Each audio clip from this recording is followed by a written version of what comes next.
In 1994, Nintendo released one of the most technologically impressive games ever seen on the Super Nintendo. But the most striking thing about that game wasn't the graphics, it was the character. Because when Nintendo wanted to prove the Super Nintendo still had something left, they didn't use Mario. They used Donkey Kong. And that decision is harder to explain than it sounds. Mario was the face of the company, the character that defined platform games. If Nintendo wanted one game to convince players the Super Nintendo still had a future, Mario should have been the obvious choice. But he wasn't. Instead, Nintendo gave that moment to Donkey Kong. And when you explore why, Donkey Kong Country stops looking like a graphical showcase and starts looking like something much more deliberate. Most of us remember Donkey Kong Country for one reason: the graphics. At the time, they were revolutionary. Characters looked like detailed 3D models instead of flat sprites. The jungle environments were dense and layered. But those visuals weren't actually being generated by the console. Rare created them using Silicon Graphics workstations, machines normally used for film visual effects that cost around $80,000 each, which, as you'd probably guess, were slightly more powerful than a Super Nintendo. Artists built detailed 3D models on those machines. Then the images were rendered and converted into sprites the Super Nintendo could display. The result created an illusion, a game that looked next generation, running on hardware that wasn't. And if this story were only about graphics, Nintendo likely would have used Mario to showcase this technology. Because if you're trying to convince players the Super Nintendo still has a future, Mario is the safest way to do it. But they chose Donkey Kong. And that decision reveals something far more fascinating. Because Donkey Kong Country wasn't just a technical showcase, it was solving a much bigger problem for Nintendo. By the early 90s, Nintendo had a problem. The Super Nintendo was still successful, but the next generation was coming fast. The Sony PlayStation, the Sega Saturn, both were built around 3D graphics.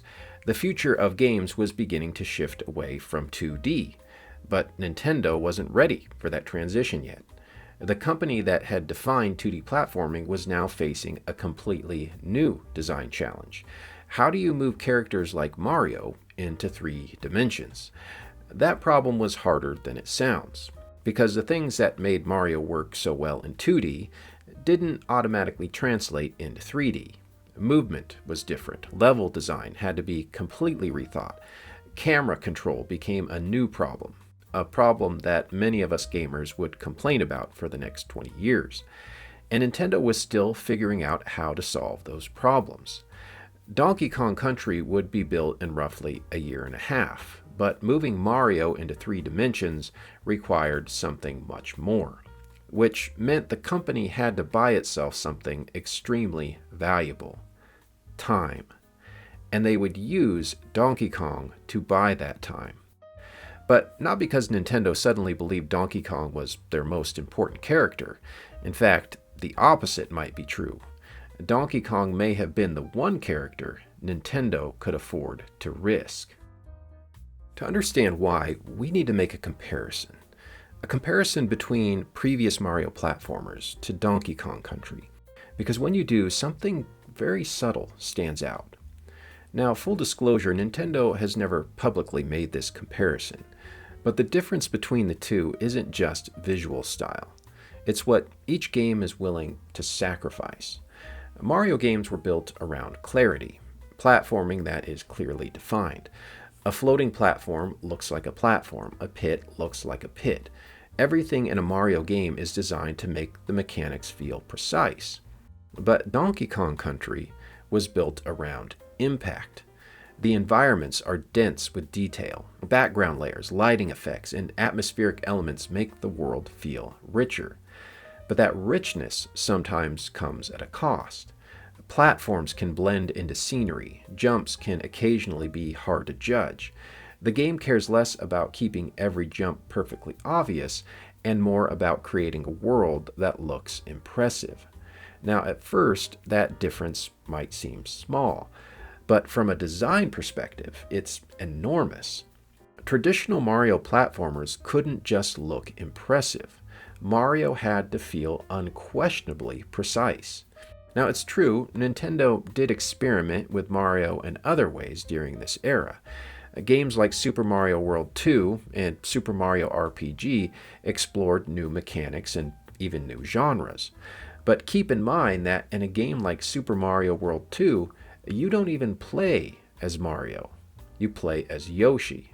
This simply highlights that when it came to the core Mario platforming formula, Nintendo remained extremely cautious, which meant Mario had very little room for experimentation.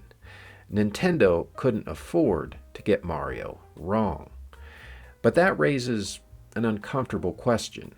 If Mario couldn't afford those risks, why was Nintendo willing to take them with Donkey Kong?